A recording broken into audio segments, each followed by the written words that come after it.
Come on. Come on. Get out of the current. Oh, shoot. Get out of the current. Gotcha. Got you. Oh, did you see that? Time expired on that hookup as soon as I got it in the net. See? That's a nice one. He's all beat up on the head, blind in an eye.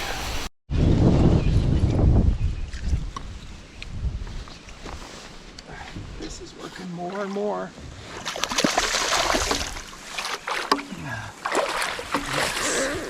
Yes. Woo. Yes. Oh my gosh. Cataract. That's a good one. Through the Chapo.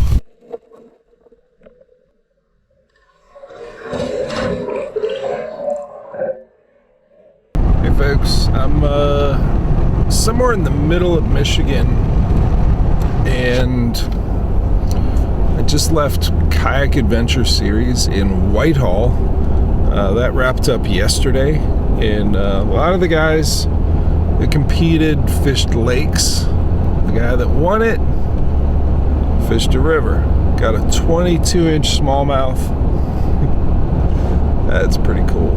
That's a pretty rare animal. But I am sticking around in Michigan for next several days. Today's Sunday, and I'm doing dealer visits for Boondocks. I'm gonna stop in a bunch of other shops before I head south into Tennessee and Kentucky and do dealer visits there. Show people all the cool new stuff we're coming up with. But Sunday's sort of a down day in terms of conducting business. The business owners, the decision makers, the buyers, they may be open on Sunday, but that person usually isn't there. So I get another day to fish, and I'm running north, and got a couple recommendations from, I won't say locals, but people who fish in Michigan from time to time in the rivers. Beautiful rivers up here, and I'll have an afternoon. Let's see how it goes. Let's go catch some more Michigan river smallmouth.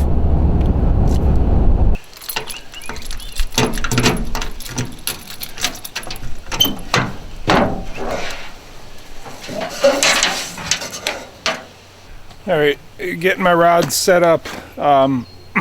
Whenever I fish with people and I see them do better at a lure that I'm not as good at, I like to learn from them. I did that some with Josh, with his nose hook fluke.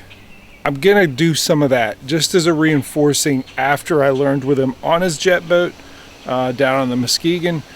I want to do some solo practice with that, and for sure I got some flukes and I got the right hooks, and I'll rig up that on this one's going to be the Eternity RX10 Rain Shadow Blank. Very sensitive, but also strong enough to really drive that hook home.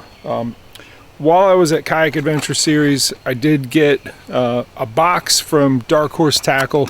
The deal with Dark Horse is that they do American brands, like small American businesses that make tackle, and they put some cool stuff in there. This is June. It's the topwater box. I got this one from Anthem Baits. It's kind of like, it's a topwater prop bait. I think I'm gonna try that, or do I try the buzz bait? So I got a 3/4 ounce buzz bait with that cool looking head. I do like the looks of this. You got the prop in the back, but what I really like, that line tie right there, that spins. So when they jump, man, the whole thing, I don't know. Is that a leverage advantage for the angler? That spinny lie tie? We'll see. I'm gonna tie on, see what happens.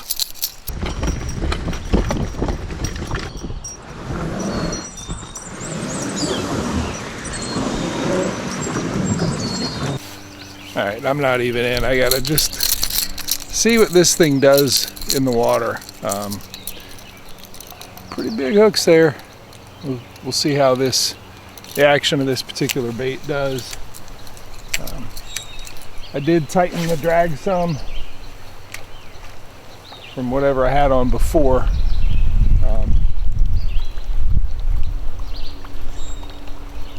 Medium speed does pretty good. Let me see what it does when it burns.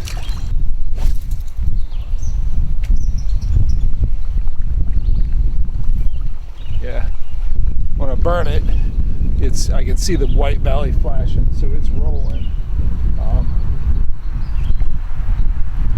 So maybe it has a specific speed that it likes, and it's not fast.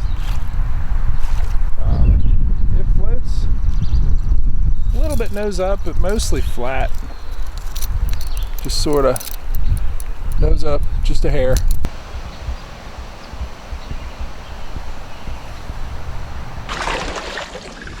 Not gonna lie, this water is chilly.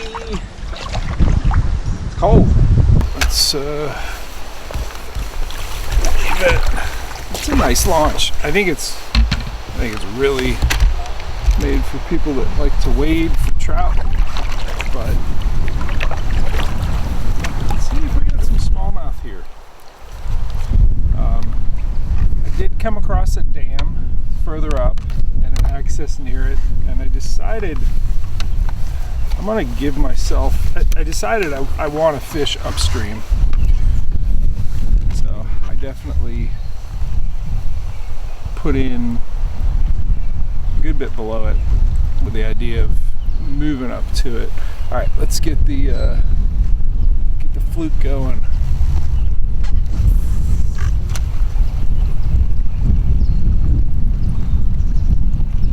Probably catch a brown trout with it. All right, I'm gonna say it's tannin colored water. You know, I think that it's kind of dingy looking, but then I get shallow and I'm like, it's got some clarity. Haven't found anything of any depth. I might keep moving.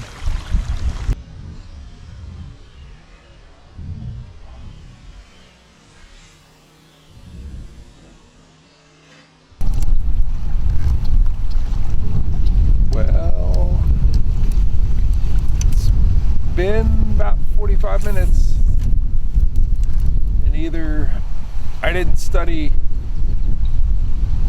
how Josh holds his mouth good enough with this weightless nose hook fluke, or maybe I've wandered into a place where I don't belong, the high rent district where there's only trout, no smallmouth.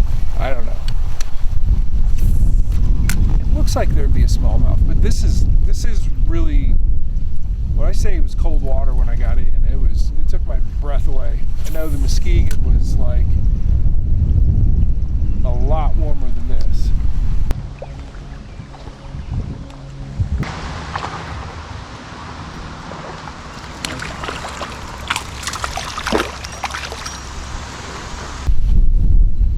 All right, little I don't know, 12 and a half, 13 incher. At least let me know. Yep, that species is actually in here. Shoreline eddy with a visible log that's fully submerged. I twitched it out on the current seam as I should have, and all right, at least I feel good about, you know, I can get a bite.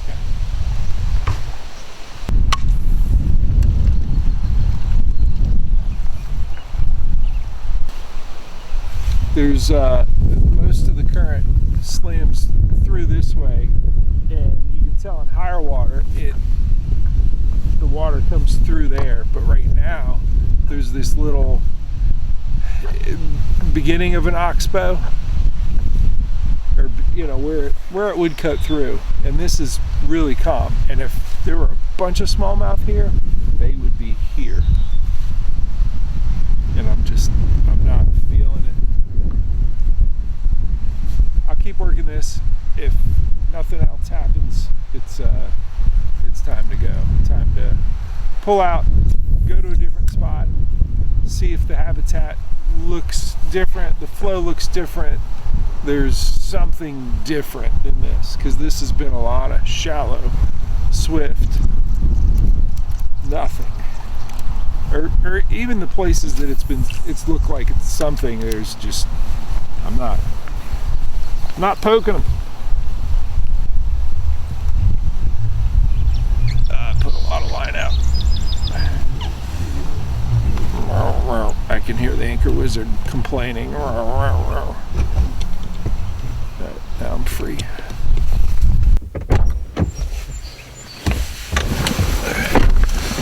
Alright, gonna look at Google Maps, find something, I don't know. I might go downstream more. There's always these dammed up sections where they make ponds.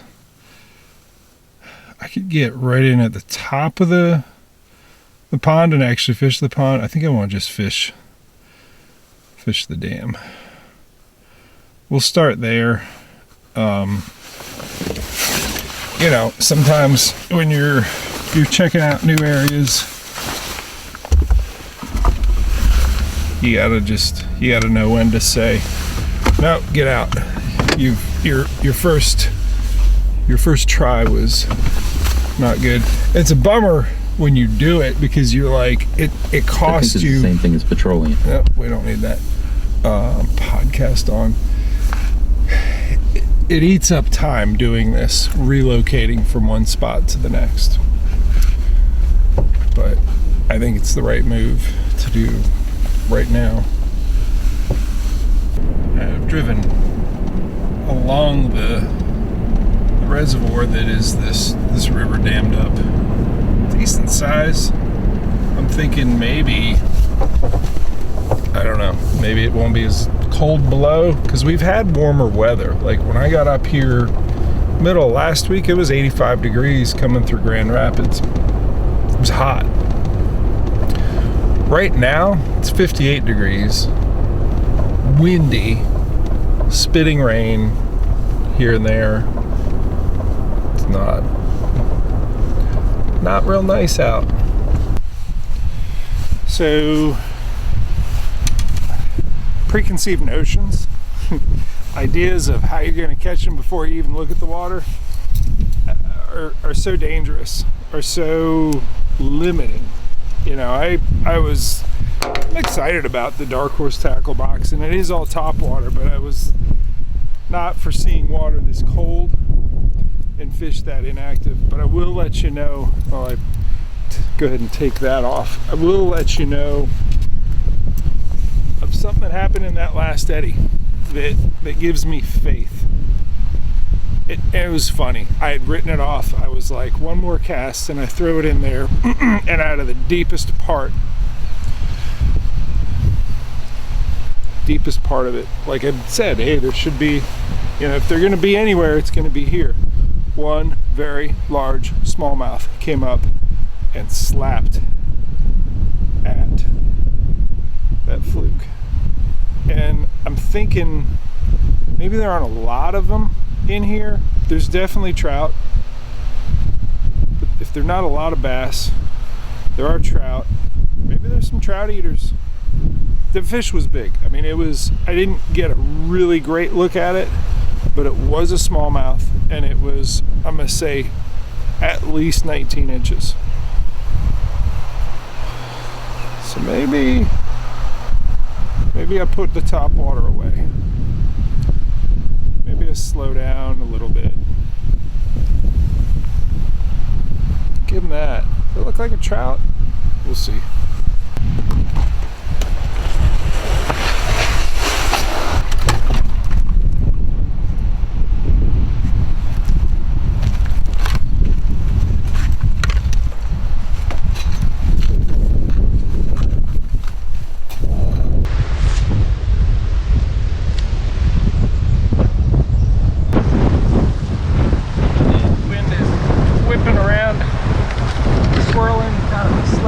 into the wall. I did get a bite, a little nudge on the mag draft.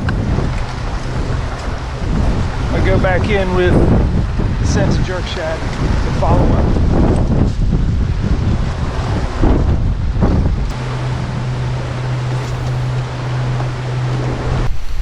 So it's a handful up there.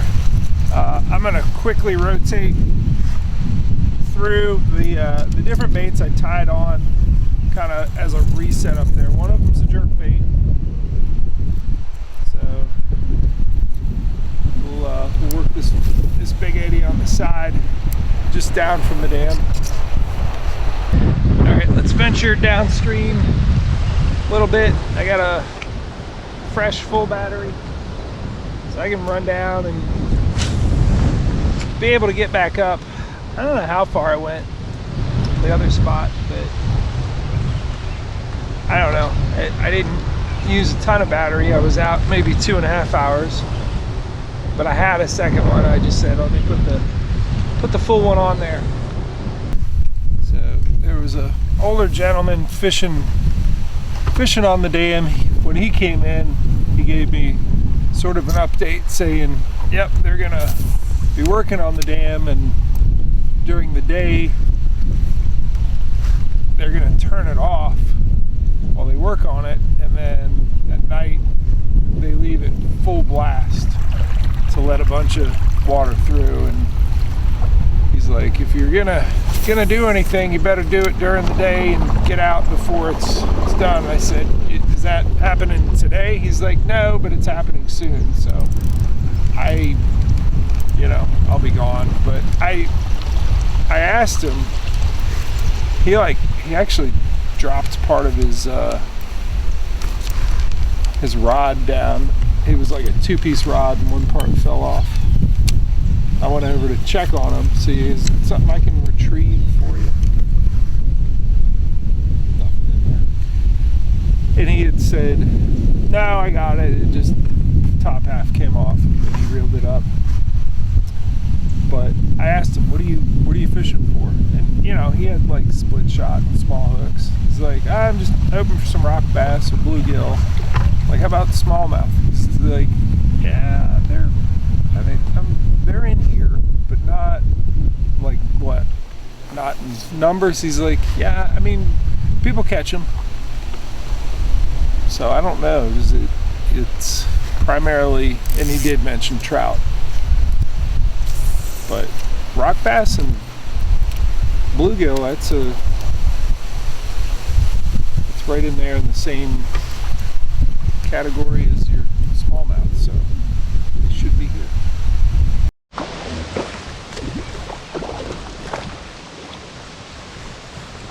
That was cool. Gotcha.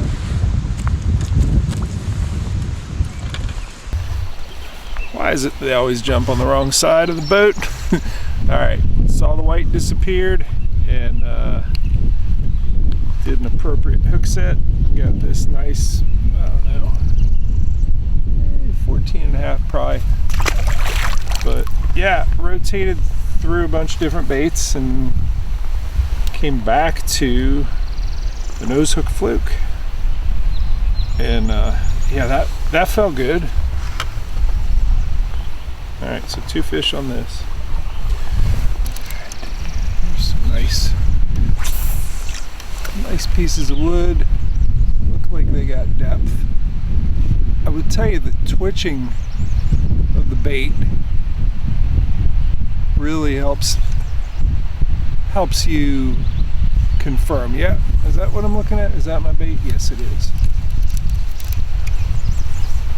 Man, this river pushes fast.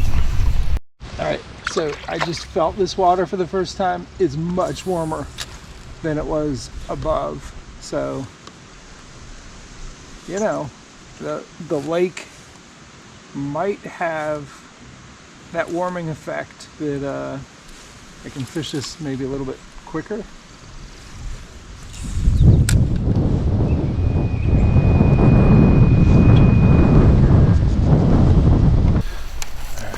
Just had 2 good whacks that didn't result in solid hookup with that. It's time to turn around, take this out, the weighted one, 4-inch, and just set it on the ground there.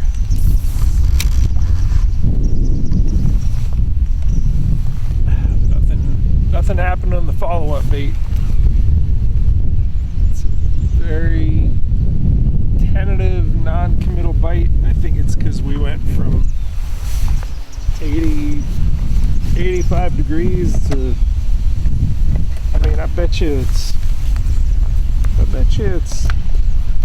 low 40s at night. But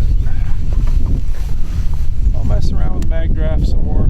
Just might as well swing for the fence. The swinging should be in these big eddies. There are no big eddies, but there are eddies. But the biggest ones that have wood, I need to throw this in there. Oh gosh, that was a mag draft fish. That was a big one too. Oh, he got off. Oh, okay. All right, let's look at that. Current seam, big wood. Oh. All right, that's not a bad thing. It's bad that he got off. It's a bummer that he got off. But that was a big smallmouth. That's a starter. That was good. Huh, let's look. I mean, I'm already, yeah, way down from where that fish was, up on that point. All right, I've come back up to where that big smallmouth hit, and you can see behind me a lot of grass on the bank. I got some nice looking wood down here. Current seam, big wood there. He was right in this, somewhere in there. But current seam created by wood coming off the bank at the top of a pool. Mag draft. I wish I'd have kept him buttoned. All right, I'm going to try the corresponding current seam on the opposite shoreline.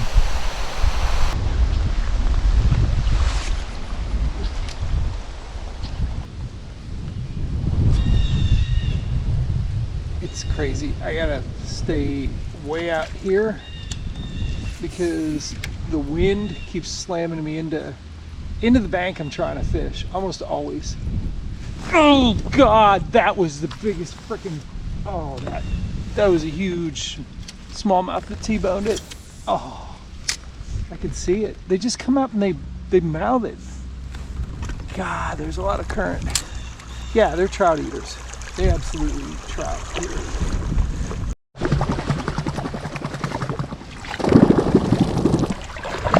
know I keep telling you I'm seeing big smallmouth come for the magnet, but this is a good one, not a great one. The one I just saw before catching this one was a great one. Huge. All right, I'm hoping that as the evening progresses, we start seeing more nice sized one. I'll measure this guy. I'm telling you, the one that was right before this, and he's right up there, I don't have to guess if he was 20. I don't have to imagine if he was like over 20, because he was well over 20. This is a nice fish though. Yeah, nice 18-inch upper Michigan River smallmouth. Cool. Got a good one. Time to keep just chucking the mag draft as much as I can. I don't know how far down I can go downstream and still feel comfortable. I need to make short casts though, because I feel like when I didn't poke that one, it's a little bit of a longer cast. I'm using fluoro, 20-pound fluoro, so there's a little bit of stretch to it. Wow, there are big ones here. I went for a long time without seeing or catching like a good one. Like I've been at it hours, and that's the first decent one at 18. But I've seen them. They're trout eaters.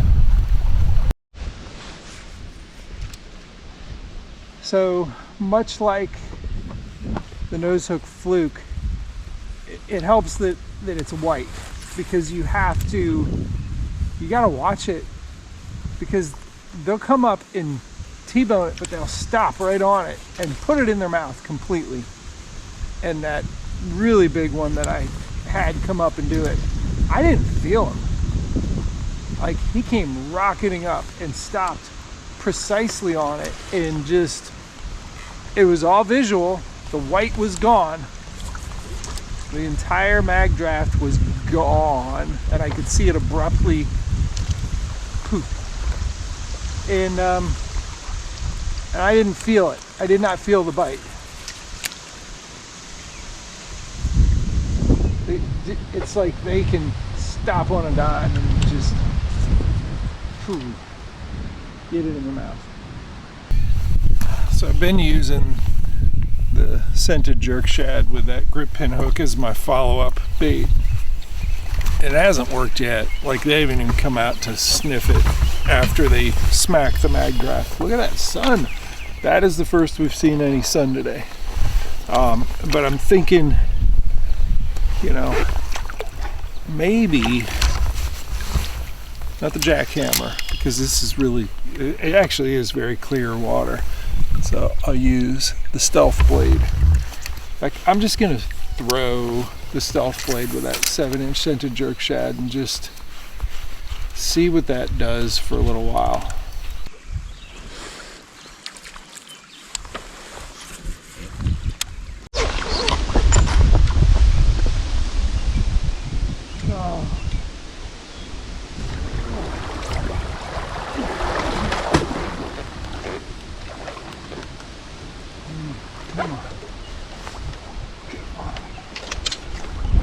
Oh, get out of the current.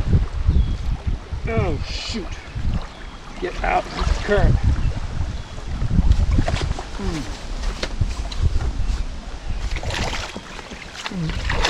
Gotcha. Got you. Oh, did you see that? Time expired on that hookup as soon as I got it in the net. See? All right, you get to breathe. Oh. Yep, getting some good ones here and there. Nice. Okay, I keep thinking of, okay, what's my follow-up bait, and what do I need to, what other bait? I just gotta keep throwing the mag draft. That's a nice one. He's all beat up on the head, blind in an eye. Yep. I had another one come out and check it out that wasn't as big as this one, and then this one came in right at the end. He is 19 and a quarter. Close your mouth. 19 and a half, maybe? Yeah, 19 and a quarter. And we'll beat up on the chin. I'm gonna let you get back to your nest building, because yeah, that's what you were doing. See ya. Okay. Just mag draft. Keep going. Mag draft. I am getting nervous. I have 91% of my battery. I've gone a ways down, but like, I don't want to stop.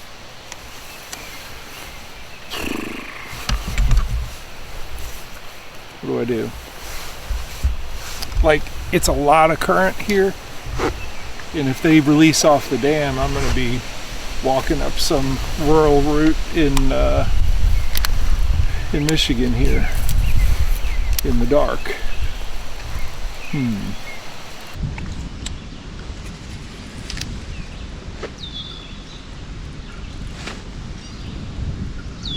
Sometimes those limbs that just the bait catches on a minute, it looks like that one moved sideways a foot.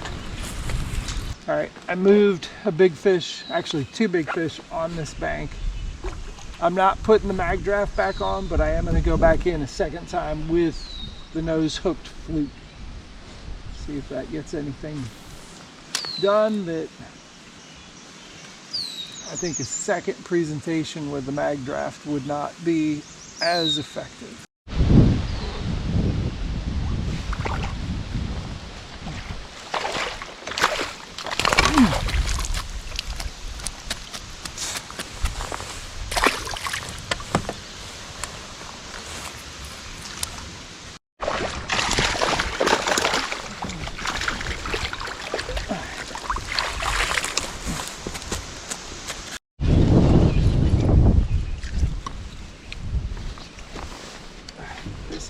More and more.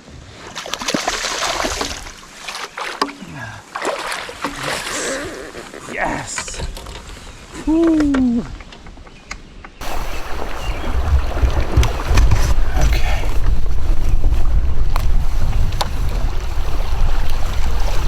Yes. All right. I'm getting better at timing the hook set on this thing, which is a relief. But 100%, it's got to be visual. Like, you gotta see him come out and smash it. And yeah, 18, nice 18-inch fish. I'll get him back in there. I'm having fun now. I'm not gonna be having fun if I'm walking back to the truck in the dark. But I'm having fun now. All right, I circled around really just to fish this series of foam pockets from the bottom up, but I'm nervous. Like, oh God, that was a big one. I just decided that it's time to head back up. Like, I'm seeing 20+ inch fish come and T-bone this thing and not get hooked. It's a moment. It's just a split second of a chance to poke them. It's not enough. I'm not good enough to do this. I mean, I got 2 in the 18 range at 19 and some others. But I'm telling you, I'm seeing 20 pluses that are embarrassing me, that are absolutely just saying, hey, we're gonna let you know we're here. And we're here really just to injure your ego. That's the only reason there's 20-inch smallmouth in this river, is to say, hey, Jeff, you think you're really good at this fishing for river smallmouth thing, but you're not. We're Michigan river smallmouth here to just deflate your ego and tell you that, you can't catch us. It's not gonna stop me from trying. Yeah, one at the end was big. All right, I got 87% on the Torpedo. Let's start advancing. Is it gonna be enough? I hope so. I do have a lot of food, so I have calories to assist, but this is going to go better if I 87%. Glad I have this boat because it is efficient. Oh my gosh. All right, I switched to the Chapo, and I got one hook in this fish.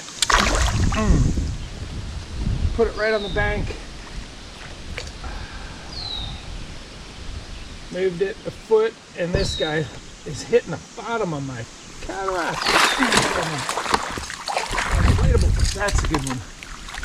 That's a good fish. Hi. Okay. This is part of what I wanted to do, was to come out here and throw the Chapo like Alex and Drew had done, catching bigs further south of here in the state. And I added the quad spin hook to the tail to help with the landing percentage. I've only had one hit with this so far, and I landed him. So right now I'm batting 1,000. With the mag draft, it was it was less. So, but I'm just glad that they're hitting it. Let's see what this guy is. There are some big fish in here, but there are also some giants in here. So this one is 19.25. Yep. Very nice fish. Let's do a dome release on this guy. Such a pretty fish.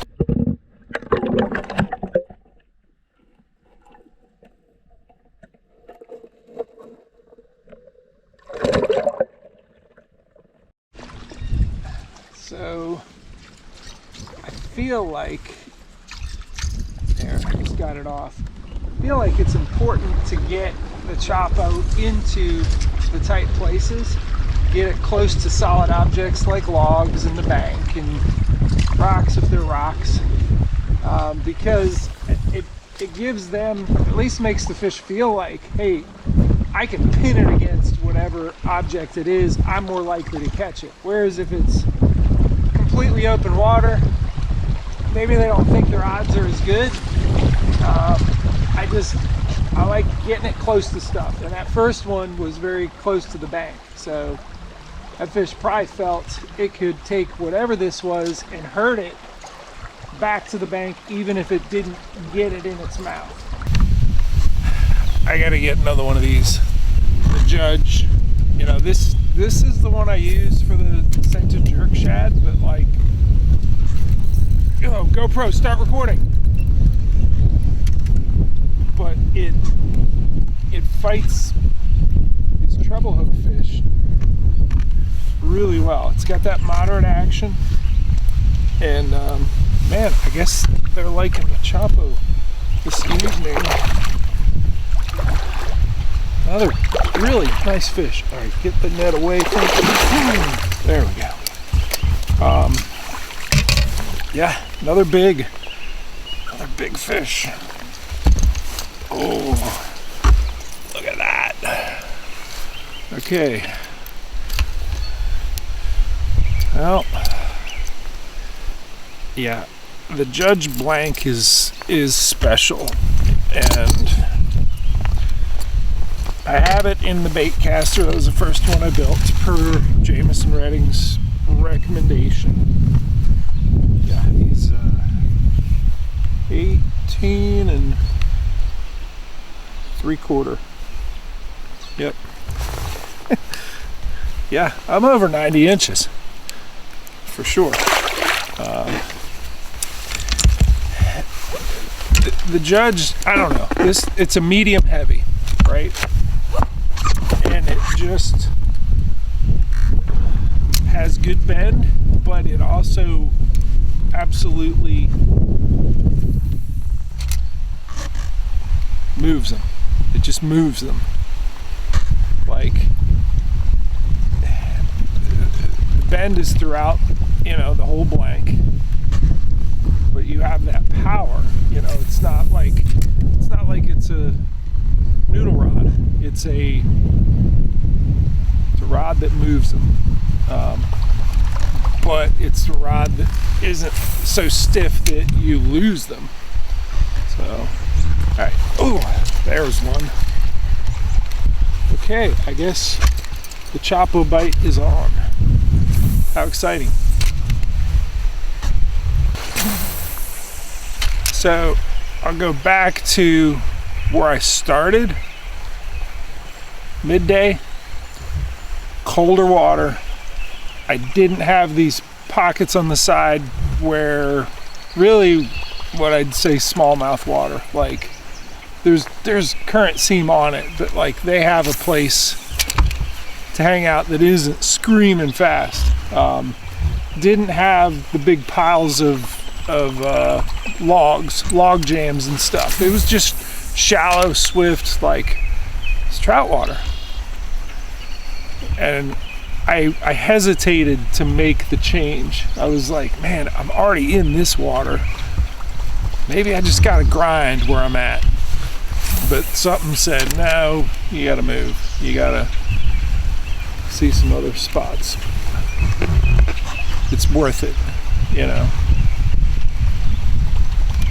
That was what was in my head. And, you know, it's effort. It's pulling it out, putting it back in, driving some distance, putting it back in the water. It takes some effort.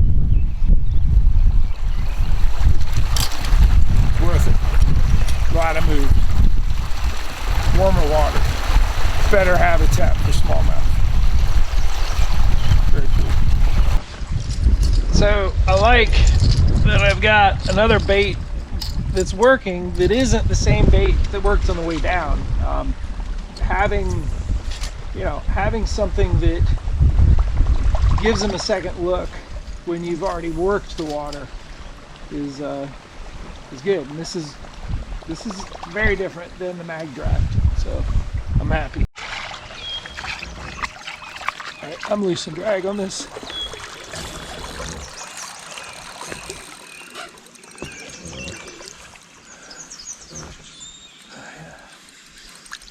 That's a good one. Another probably 18-incher.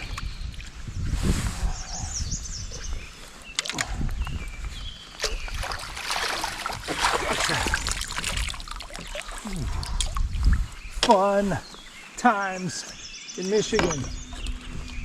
Wow. Look what he just barfed up. Yep.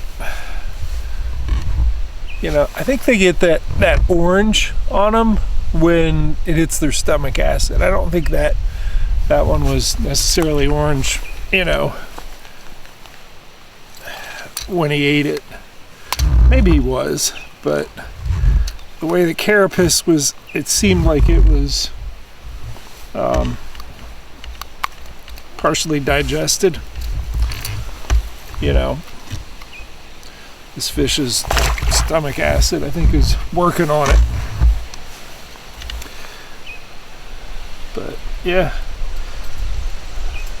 you know, a good fishery has a good forage base that is diverse, that, you know, they don't have to rely on one thing, even if it is a really good thing.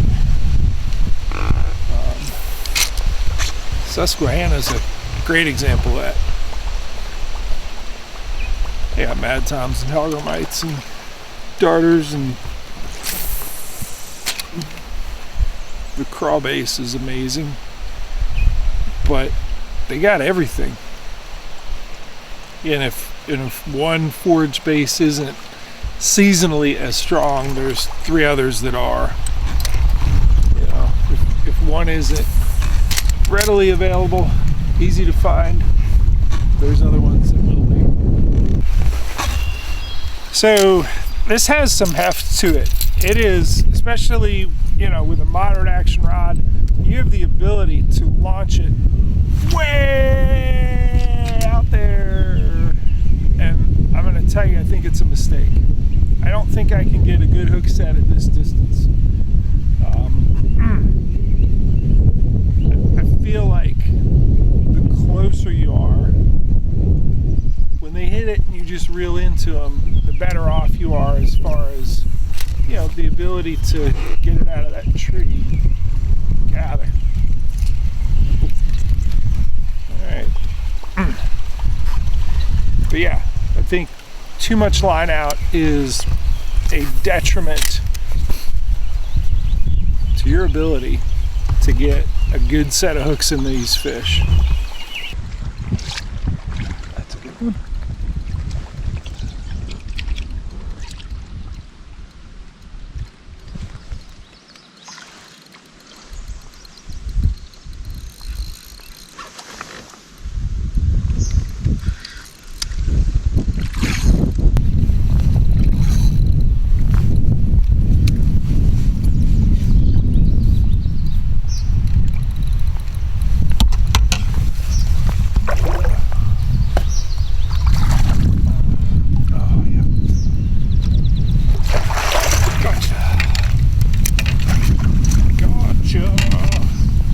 Gotcha. Oof. That actually came off rather easily. Really, when I was up on that higher section, I just thought, oh, I picked a dud. And you know, it's the same watershed, and it's just one medium-sized lake removed. Such a difference. All right, let's check that line. I think we're good.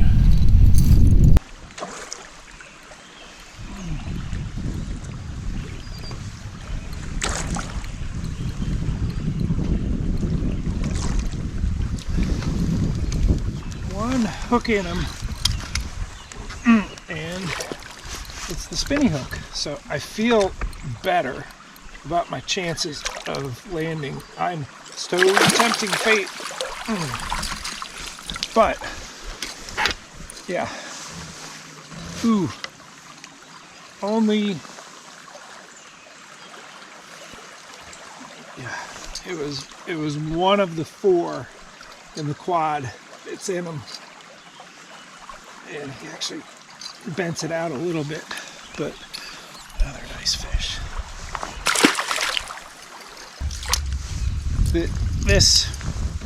This tail treble has a swivel in the shank. That's why I landed him. Pretty cool.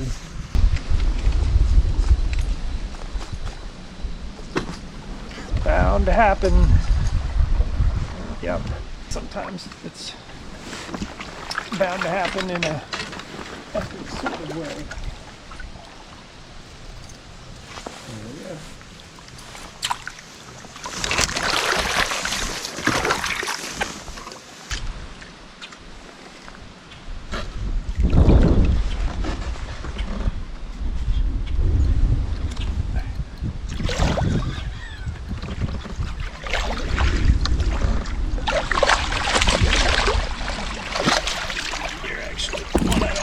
Get off.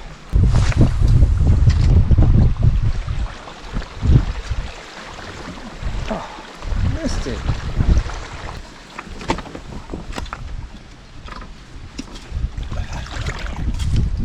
Uh-oh, briars.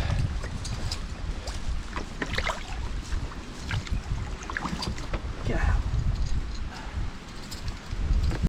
This is the spot where I got that first mag draft hit that let me know, yeah, they're gonna smash a mag draft. So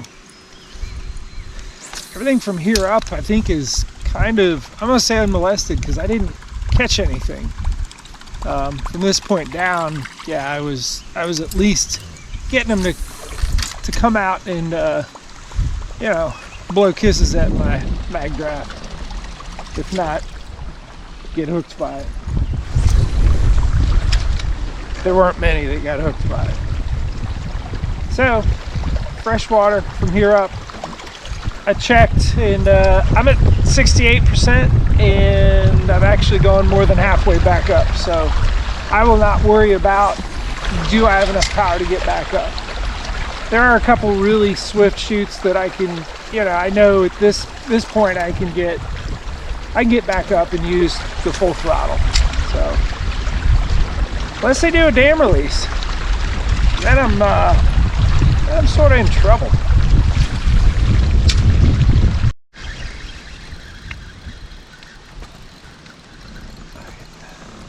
That one was right on the bank.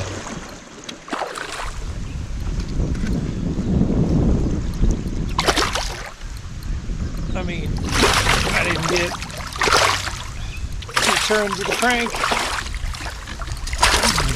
High. That corner pocket looks good. There's a trout that just rose right there for that bug. All right, let's get in this corner pocket before they see us advancing towards it.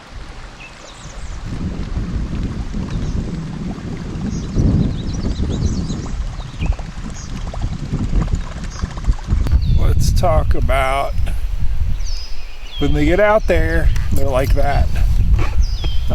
There is a way to keep the bait flying tail first. That's how you want it to hit when it comes down. What you don't want is for it to be cartwheeling in the air and then it gets there and you get this. So the way that I do it, and you can do it with a bait caster, just thumbing the reel, but I do it with a spinning rod, and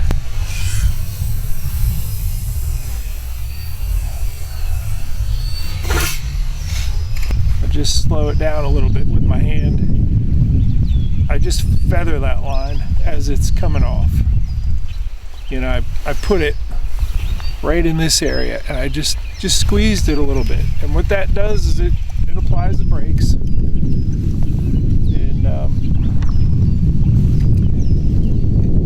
the line tie stays pointed at you.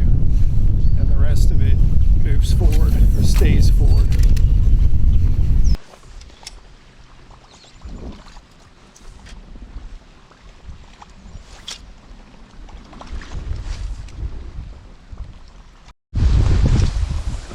Alright, I can see the bridge in sight right by the dam, so I got 62% left on my battery. I guess I was concerned for nothing. I really think it's, a lot of that is this boat. You know, this 14 feet 9-inch Peregrine prototype. It's doing its job. It's surprising me every time I'm out. It surprises me with how little of the battery I use compared to what I'm used to doing with even the Osprey. The Osprey is very efficient, but man, the Peregrine is just a lot more efficient, and I'm happy with it. Alright, I've made it back up to the dam, and what time is it? It's still light out, and it's 9:08 p.m. I actually still have a better part of an hour left. I'll take a few more casts, but I still have hour and a half to go. Kind of like the daylight to make sure that I pack everything up correctly. A little bit of daylight to do that is a good thing.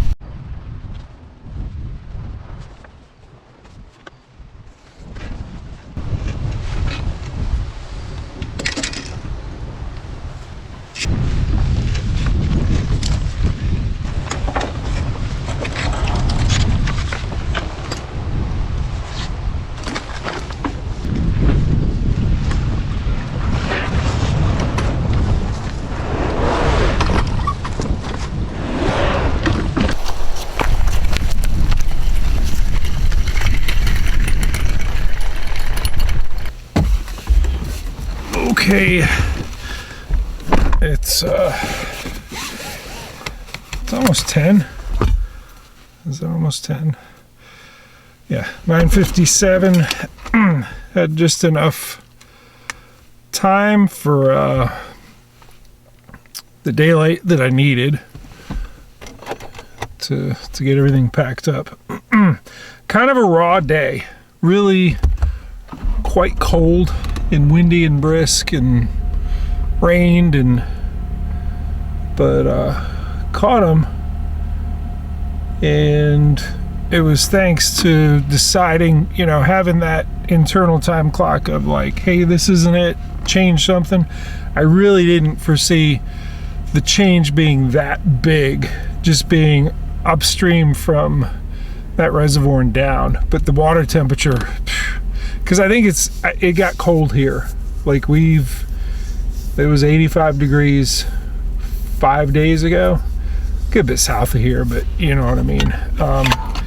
And that reservoir is still has that latent heat of the heat of last week. So that's what we got down here, and got warmer fish that were more active, and they hit topwater. So it was good. It was good practice after fishing with Alex in particular. Watching Alex Rudd fish a Chapo and how close he gets it to the bank and how it just kind of shoots underneath the branches was really cool. And I'm like, I gotta get good at that because the Chapo gets big bites. And watching Drew do the same thing, you know, getting 20s where I'm getting 15s. Yeah, step it up. Chapo did it, and the modifications I did, I'm happy with so far. Got some other tricks on the way for more modifications to a Chapo to make it less likely to be thrown by a big fish. That'll come later this summer. It needs fixing. The Chapo, you know, a lot of fish throw it, and besides the spinning hook on the tail, I got some other ideas. But good day. I think it was like a 93-inch total, somewhere in there. Yeah, pretty cool. Thanks, Michigan, and thank you for watching. See ya.